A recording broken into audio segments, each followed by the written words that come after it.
Yeah. We're just looking at the publican. Yes. Mm. A friend of publican and sinners. Yes.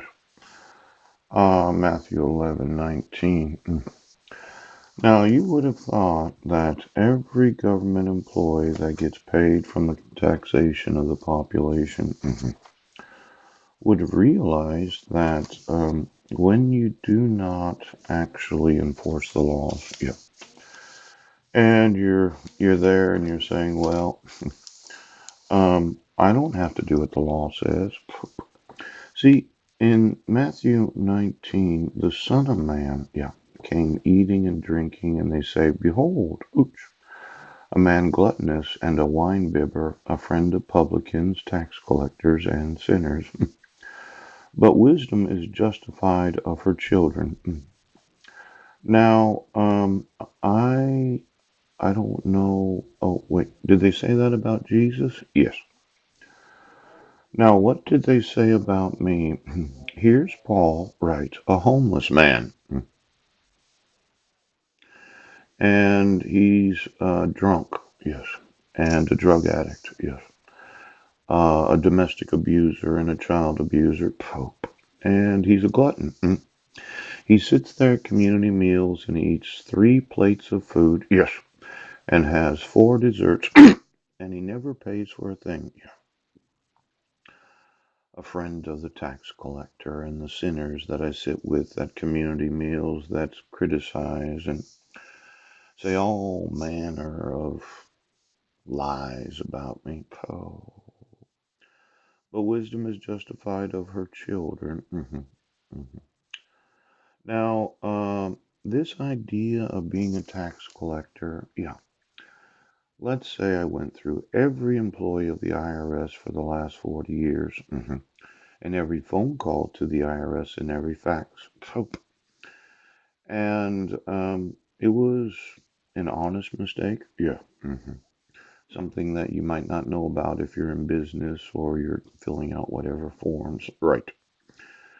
And I have a tax bill because somebody decided that they would not forgive me the $500 fine. Yeah. Now, at that time, I didn't think the lady on the phone was lying to me. I thought she was telling me the truth, and she told me what form to fill out and what letter to write. And it seemed that the Internal Revenue Service was getting very heavy-handed. Yeah. Now, we remember the Affordable Care Act? Yes. Mhm. Where every person has to have insurance or they would be fined, and eventually it would be tax evasion, and you would go to prison for not having purchased uh, medical insurance or being on some sort of cooperative medical insurance or welfare medical insurance. Yeah. Apple Health or Molina or whatever it is in the state of Washington. Yeah.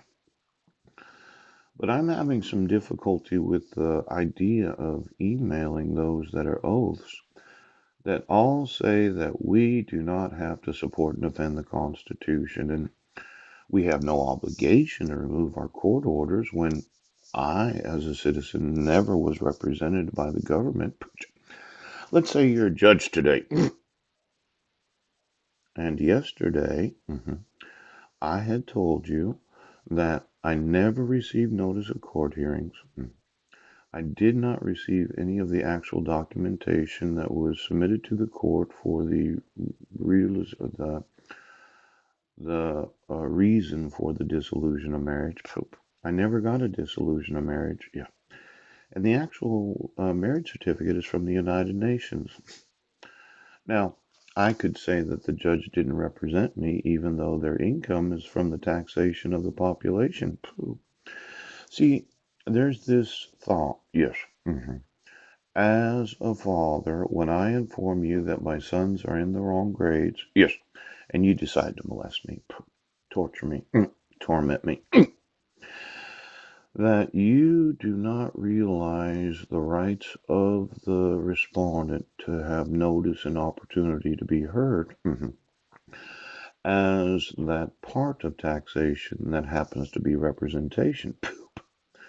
Now, when the court never wants to hear what I have to say, there's no opportunity to be heard. and you receive your income from the taxation, you have denied me the representation of the legal system of the United States of America. Now, there could be a lawsuit in this. In fact, it could be a big fucking lawsuit today. Yeah, you gotta talk people.